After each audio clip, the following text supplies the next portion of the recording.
Hi guys, it's great to see you. It's great to meet you on Friday morning. I wanted to talk to you. I felt like sharing some ideas, some reflections, some perspective on the current situation that we're all in at the moment. I personally find it really overwhelming and very intense everywhere around. There are very strong reactions and a lot of tension. I experienced this personally in my home country in Poland, and I'm deeply moved by the organization and by the need to help people who struggle from different very difficult and stressful situations, which is war. And I also see how difficult it is, how difficult it is to handle the impact of this huge change in their emotional lives and everyday lifestyles. And I'm very interested in talking about your perspectives, your ideas, as we're a group of psychotherapists working together in Barcelona. Great to see you. Great. Thank you, Sylwia, for the invitation. Yeah, great to see you guys, and thank you so much for Sylwia, for the idea. Was amazing. That you suggested that. Yeah, so I wonder if you have any experiences so far working with your clients, how you perceive that pressure and that stress, that state of being overwhelmed and a little bit lost. Yeah, I definitely do. I have one Ukrainian client and 3 Russian clients, and all of them are really seriously impacted by what is happening.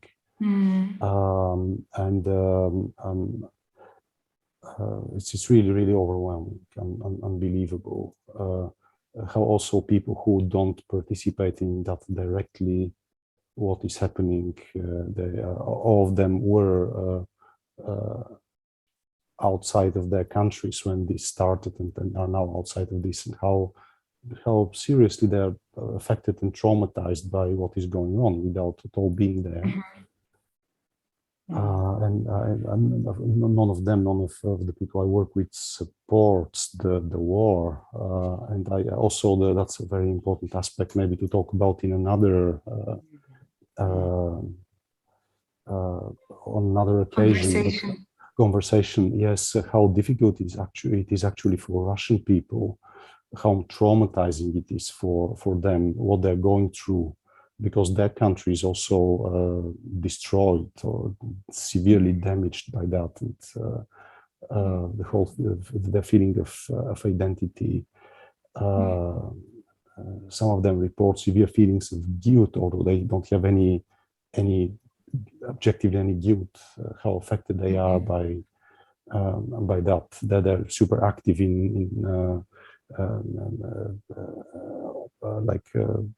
trying to do everything they could to stop this madness happening. But at the same time, they feel this feeling of guilt because this is officially their country who started the war.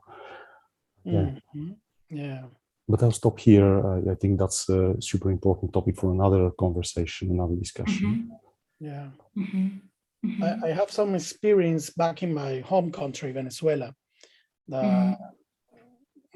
This experience of, I like to call it social trauma, because it's the external situation that is critical and is extreme, and how this affects our private life. In Venezuela, back home, we have like I like to call it like a civil war for years. So it's a very it has is very, very important impact in our minds and our psyche in everyday life. It's like a chronic situation, no? And people are overwhelmed by by the political, economical, and social situation that interferes in our private life. So I had that experience back in my home country. I like to, it's not the same situation, but are similar things that I think people are experiencing now in Poland, obviously in Ukraine, no? How the external situation impacts in a traumatic way in my private life. No? So, yeah. I have some ideas of how to work with that, no? Both with the people that are suffering, but also with the people that are helping these other people that are in this situation, no? Yeah, I found this actually really important and necessary to reflect on how to take care of each other when we're helping. And if we want to help and if we're ready to help. Because I also experience a lot of confusion. What is right to do? What should be done? Can we rest? Can we laugh? Can we go on holidays now? Can we, share pictures from holiday when people are dying and, coming in huge amounts to our countries and looking for shelter? Is it a moment to focus on ourselves? Those are very difficult questions, I think. And I see that there's so much pressure and stress and confusion. So I really think it's important to share and to support each other and talk about it and maintain the dialogue. So we stay in touch with those emotions, that are usually frozen. Yeah, now that you say that, back in home in Venezuela, something that happened a lot was this that you're talking about the motivations of helping, and the people are always thinking about helping, how to help. But it's like an action mode constantly. So sometimes I work with people that actually cannot help because they have like personal situations that cannot help like everybody, but they feel guilt about it. So I'm not helping enough. And the sensation, this sensation of being not sufficient for the other is very common in this day. So it's very important to reflect on that, how we can help. In what way? I mean, not everybody can help the same way, but there is like this orientation for action that maybe not allows us to think and to reflect on our situations or the situation of others. We can judge others also. This guy is not helping. This is not helping enough.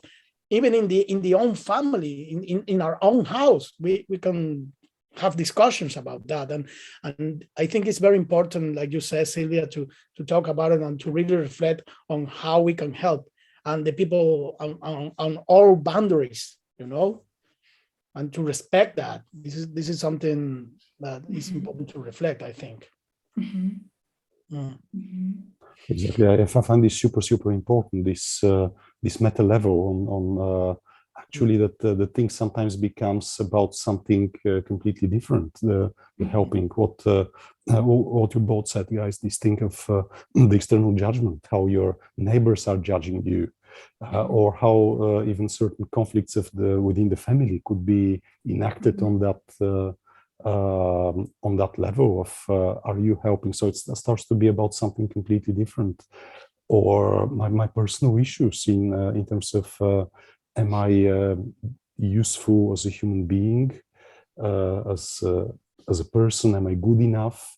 How this actually could drive someone to exhaustion, to start helping to exhaustion and then forget about themselves. And also this other aspect of actually all of the people who arrive to, for example, Sylwia, what you mentioned about Poland, that it also almost every family has someone in their home, a person who just arrives from war, and who are probably severely traumatized by what is happening to different extent. I imagine that those people coming to their homes, they are people with trauma, and want it or not, you are in that position of giving first aid to those people, also psychologically, or you have the potential to do so. And how is this when you're unprepared, when you don't know what this means? You just are prepared, maybe a person to come to your home, to give them some, maybe to give them shelter, maybe some food. But are we really prepared? Do we really know what this means and what we can do psychologically to help them? And are we aware how actually this could be also traumatizing for ourselves, and what we can do in those terms? So I find it great, Carlos, what you mentioned also. We had this, wanted to share some ideas about what a helper can do actually to raise the awareness of those people, not not to think only about the other person, but also about themselves. And I like this concept that we hear everyone every time that we board an airplane, the introduction that you should first put your equipment and I mean in a case of accidents, that you should put your life vest first, like the protection for yourself, and then help the one next to you to put theirs on. So that's a very, very important thing, that you should first, of course, make sure you are safe, and you could be helping the other person from a stable place.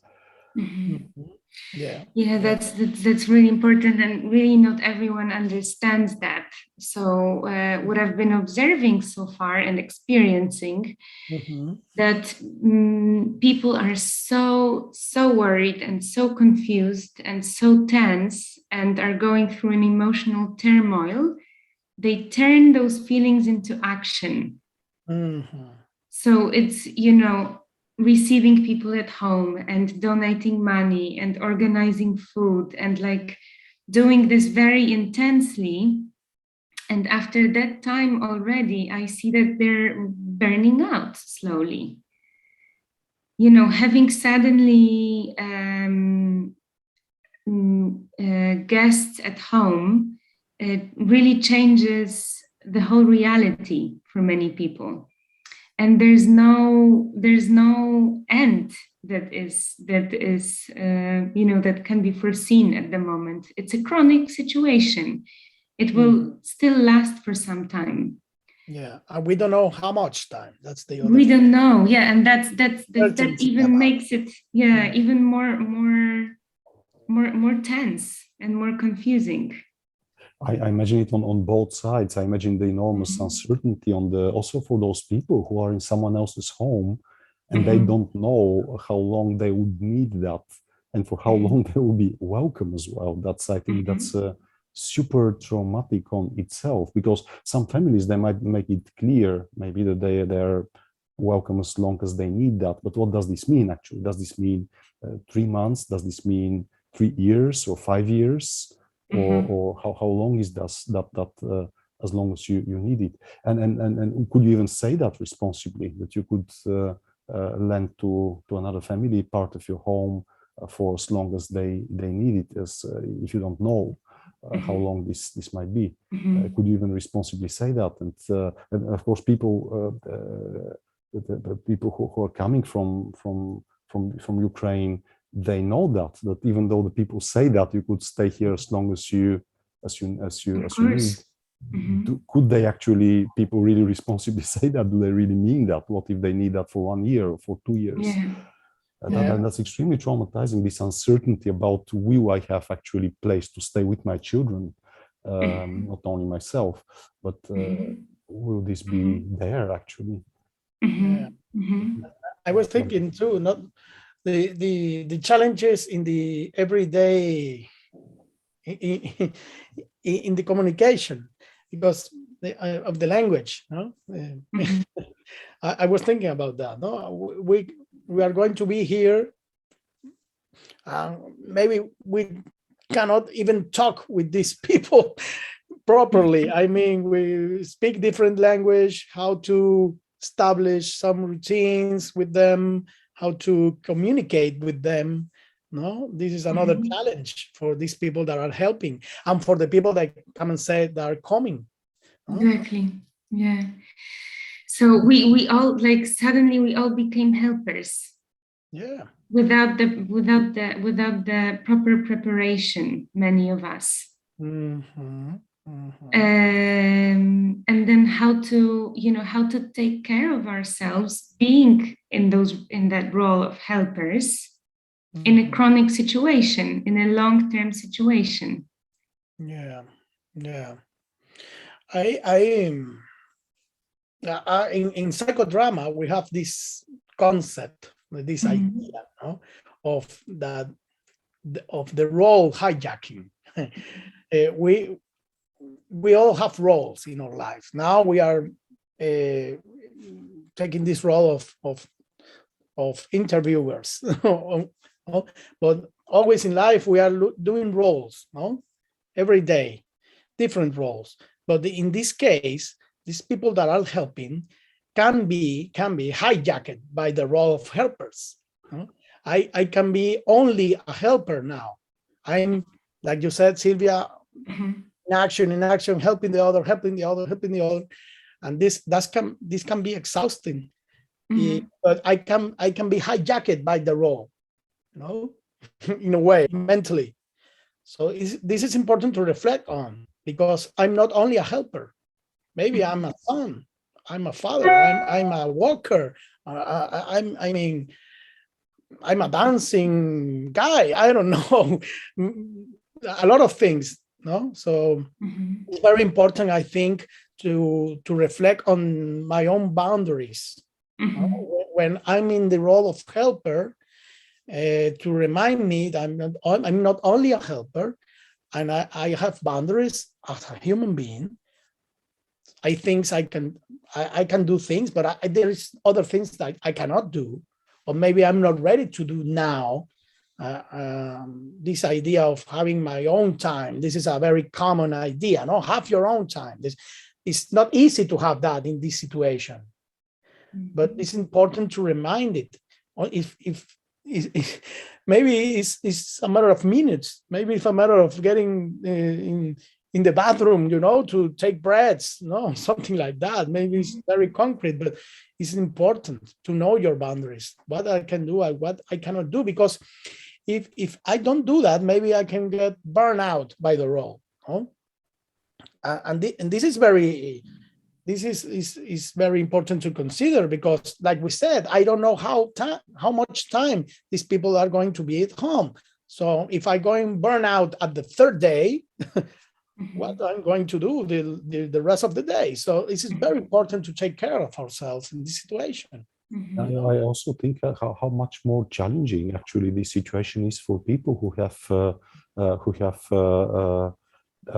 people in their homes coming from Ukraine, because as a professional, you usually work at the healthcare center. You have your office, or even if you work online, you have your special space for that year, and the communication is online. So you have these boundaries where you see the client or the person, the patient. You have these boundaries that are naturally there. And when a person is in your home, the person is in your home, so it's not in your office. It's not in this dedicated space. You don't make this transition from your personal life at home to your professional life. There is no this physical or symbolic but very important step towards that. Just the person is just out there, You get out of your bedroom, and probably the person is there crying. So how about that? And on top of that, those people, of course, the majority of those people, they're not prepared psychologists or psychotherapists. They're people who don't know anything about that and just decided to help. And at once, the next day or the next hour, that there is someone or a family with children in their home. So how about that? I'm just thinking how what an enormous challenge this is for enormous challenge.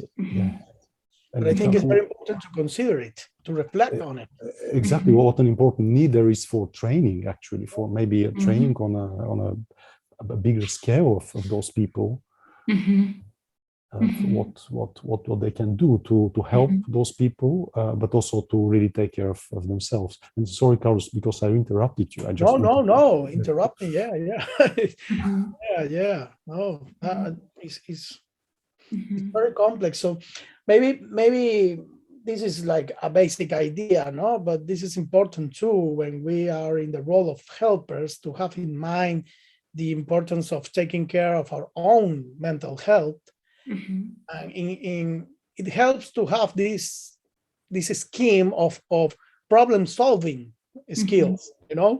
This is like very basic, but when we talk about problem solving skills, we always talk about identifying the problem, propose alternative solutions, and make decisions. This is very basic, but when we are helpers, I think it's important that to consider what are our problems, what are our situations, and share about it to find alternatives for solutions.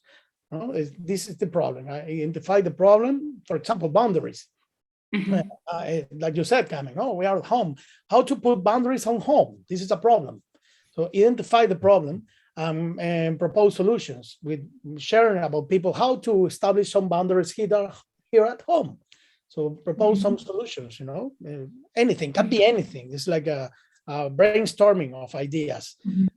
And then we have these solutions and take some decisions that we can share with the people and respect that, like rules of how you say convivencia,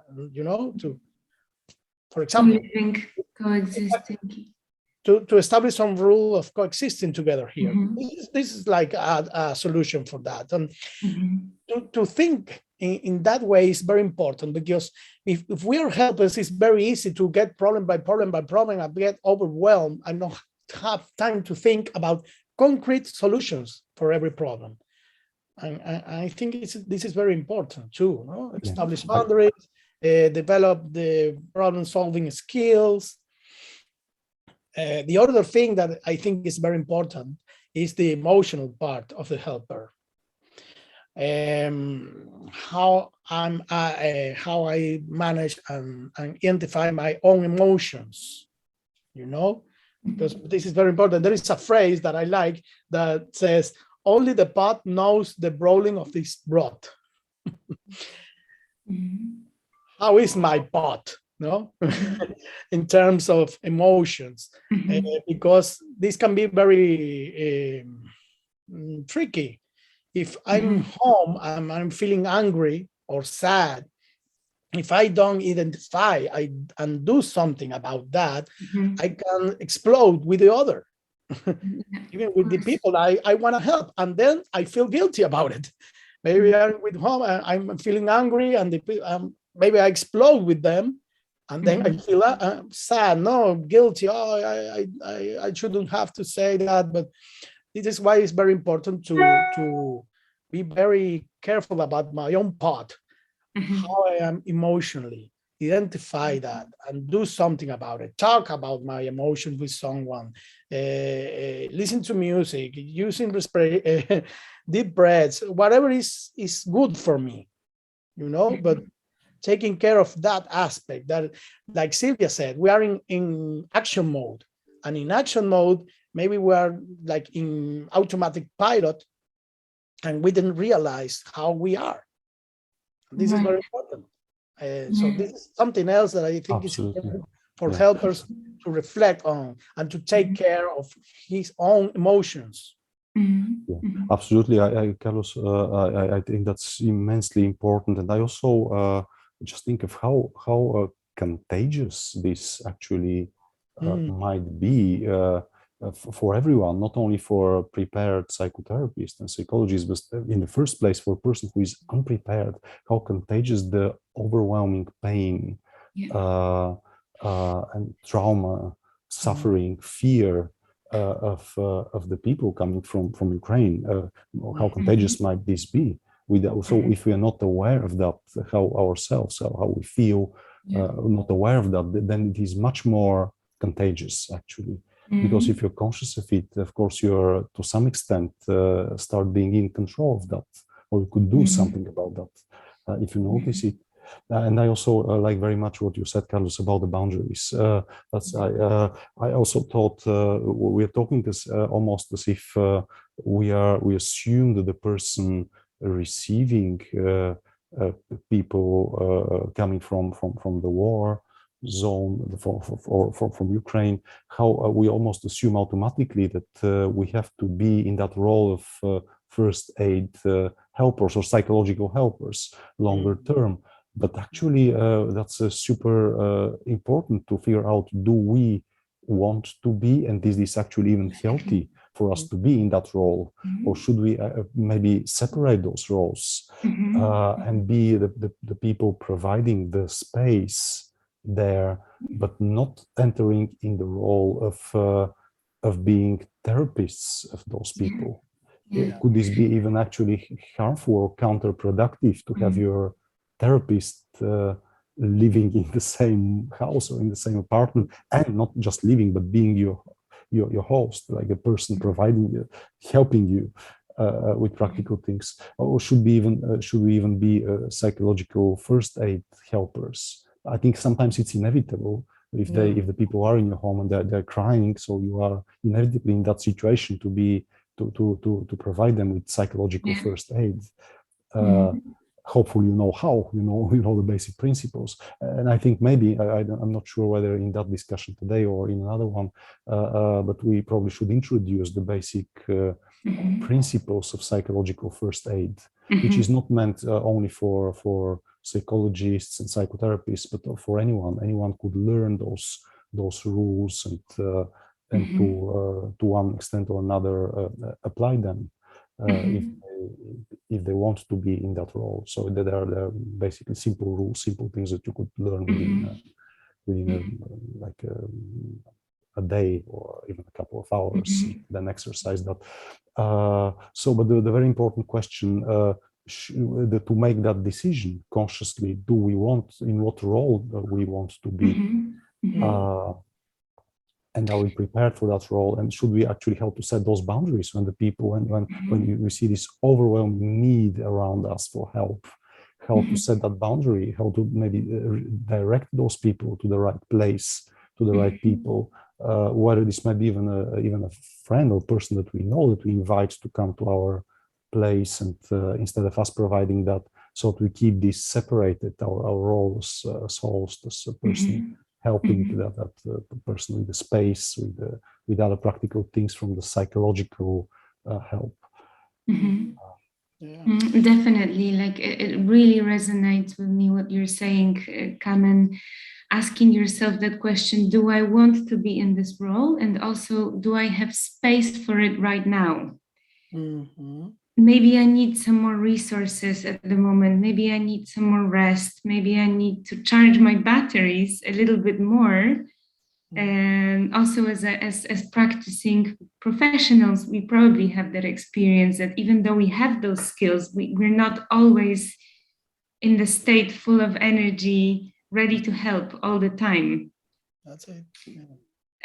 So I'm thinking that two sets of skills are really necessary for all of us at the moment. One thing is the emotional aid that we provide, and that is really needed and important at the moment. And the other skills are those for inner work, right? How do we care of each other, ourselves?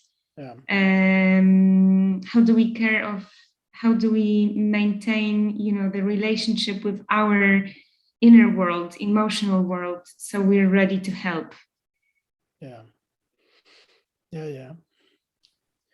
Mm. Well, I think it can be interesting to share some ideas, like that Kamen, about how these people can help the other in terms of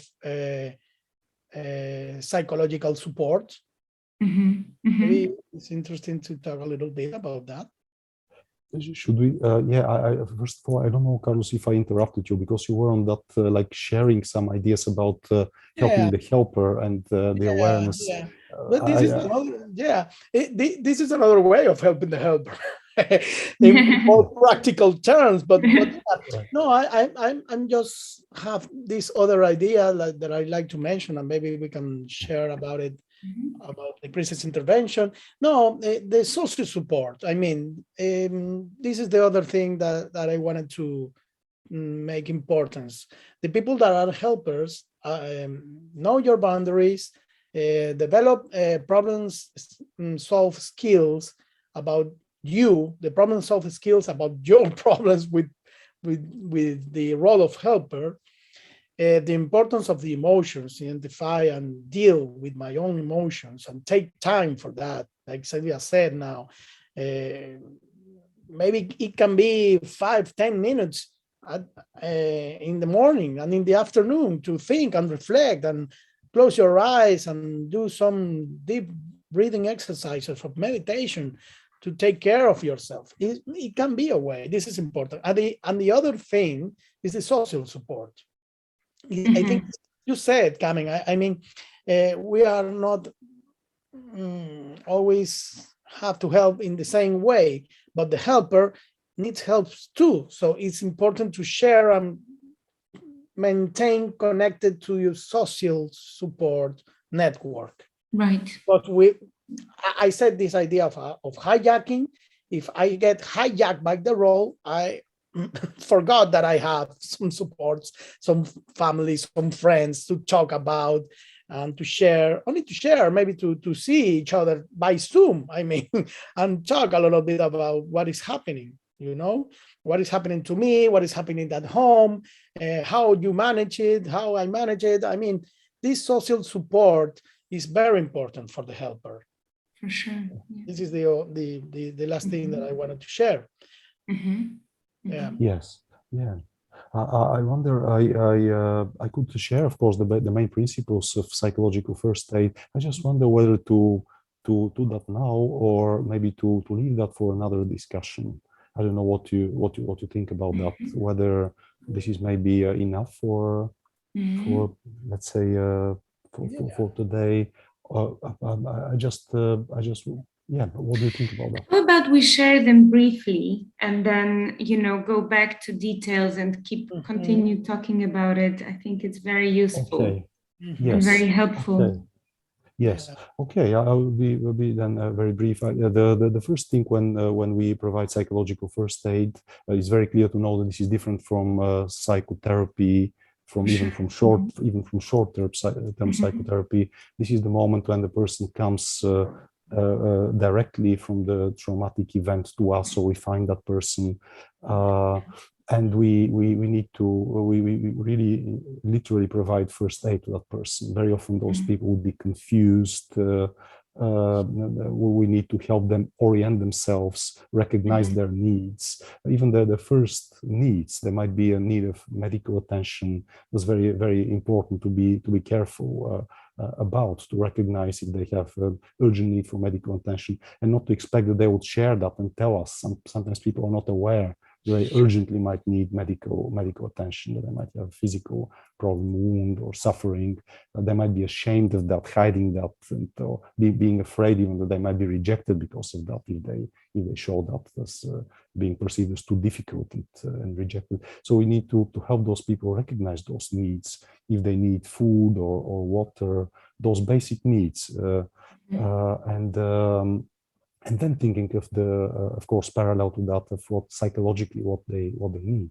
They might be completely disoriented, so we really might need to suggest things, not to treat them as people who are in normal state of mind, and they would directly share about what they need. And, of course, very often those people would feel unsafe, although they are at a place of safety. They cross the border. There is no direct threat. Of course, we have to make sure that's the case, of course. But very often, if they're really at a safe place, they don't feel safe because of the trauma.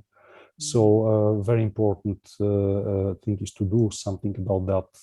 Of course, to do in terms of making them aware of that in a very careful and empathic way, and being aware that this might not be sufficient. They might still feel threatened. To be very careful with touching and physical contact. For some people that might be good and all right.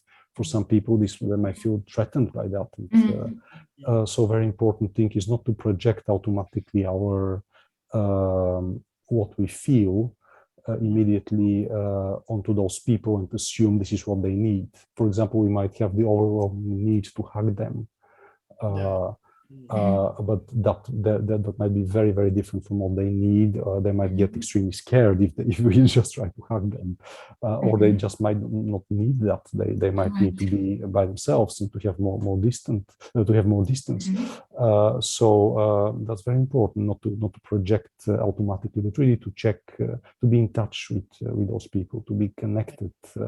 To try to be as much as possible connected psychologically to them, to understand and to check with them whether this is really what they need.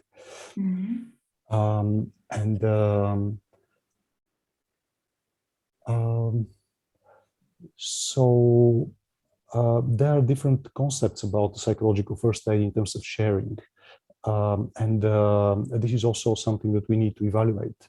For some people, it could be extremely helpful to ask them what happened, what they went through, to tell us, even chronologically, even sometimes in more details about what they went through. And this is really, for some people, could be really healing and help them keep things together and release some of the stress. For other people, this could be re-traumatizing. Making them or asking them things about the traumatic event, and we need to very carefully to be very sensitive about that and evaluate that, see how this seems to be for that person, whether this seems to be re-traumatizing for them, or this seems to be really helpful, and sometimes you cannot know that. So it's difficult to evaluate. But to follow the signs, like the signs that those people give about that, whether they want to talk about this, whether this feels that they feel relieved about that, or whether whether we should not lead them to retelling what happened to them. Sometimes they need to, even some sort of numbness is actually better at a certain moment because they keep things together that way. Some sort of dissociation of what happened, the realization of what happened, the awareness could be too shocking for a person. They need that state of numbness as a psychological defense. And for other people, they really need to share what happened. They really need to get this thing out. So we need to be aware of those signs, the bodily signs, to evaluate, and whether, of course, very, very important, whether we in that position are prepared to give that, to provide that, to hear that. This might be super traumatizing for ourselves, hearing those things. Of course, if a person is professionals, psychotherapist, psychologist, social worker, feels prepared for that, that's one thing. But if these people come to a family who doesn't know anything about that, they are not prepared for that, this could be really, really traumatizing. Which is known as a secondary PTSD. This is what could cause secondary PTSD or secondary post-traumatic stress, or I don't know if you could call it PTSD as disorder, secondary post-traumatic stress disorder, which means a person listening, hearing about very traumatizing experiences gets traumatized themselves just by listening to that. And you just imagine listening that many, many times, or this being around you all the time in your home, this atmosphere. So something to really be careful about and evaluate whether you really want to be in that role of providing the space, but really putting clear boundaries about sharing and about the psychological help, whether you want actually to bring another person. And hopefully this resource is available, which I imagine Sylwia want to share about Prague, about Poland, about Warsaw, whether these resources are available, how many psychologists are available there, or therapists or social workers to help. But yeah, this decision to make, do I want also to be in that role of psychological first aid provider, or I need to look for help and also protect myself. Right. So there are of course other very important things that could be said here, but I really think it's a matter of probably of another discussion or introduction. Right. I like to share that listening to you, Kamen, I remember the importance of individuality. I as a therapist, this is very important for us, of course, but in this situation, that people remind that we are individuals, we are all different, we all need different things. The importance of individuality for the helper and for the person that is at home, for example.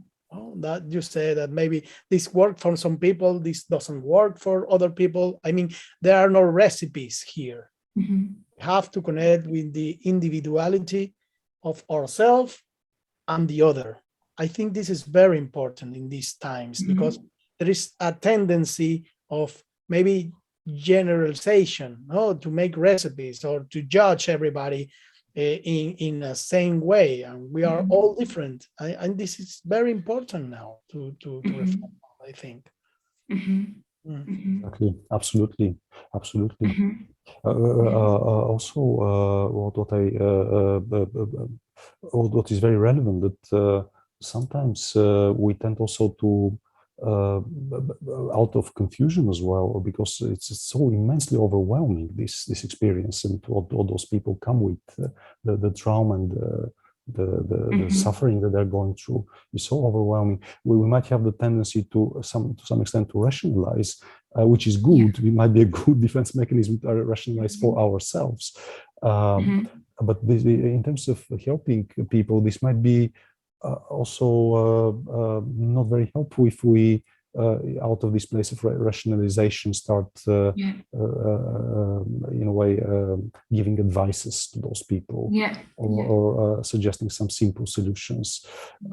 Could be actually make the distance bigger. Just those people could feel how little we understand them, it's very important to, if we of course decide and make the conscious decision to be in that role of providing support, psychological support or first aid to those people, to be there rather in the role of listeners, and not of people who give too many advices or try to really resolve things. Of course, we could resolve things in terms of really asking them what they need, or trying to figure out what they need in terms of practical things, of how we can help them with those things, but not resolve their trauma. It's something immense and a long-term work that we cannot resolve, let alone with simple advice or saying something like just giving them direction, or it's not possible. But being in the role of a listener, helping those people order their thoughts a little bit, making some rational choices about the current situation, providing them with what they need, or guiding them towards resources, medical help, or getting in touch with relatives, identifying resources for themselves, what could be helpful about them, with whom they could get in touch, what helped in the past, maybe in situations when they felt bad. Practical things like that, opposed to trying to resolve generally the psychological problem of those people. which is of course impossible. This is what. Yeah, thanks, Kamen, for this. I think this is so important. This is like a great indication, and it's one of those, I think, biggest learnings that I have from working in those types of crisis intervention situations. That it's really about, that empathy and listening and presence, and it's a lot. And sometimes it's difficult, and you just need to, in the first place, find that security, and in terms of listening, receiving, and resources if necessary, depending on the situation. Then try to understand the situation from the perspective of this person. It can be understood in different ways. And then try to support emotionally by normalizing those states, that those are normal reactions to a situation that is not normal, really. Absolutely, very important. Absolutely. And so, and that seems simple, but it's not that simple.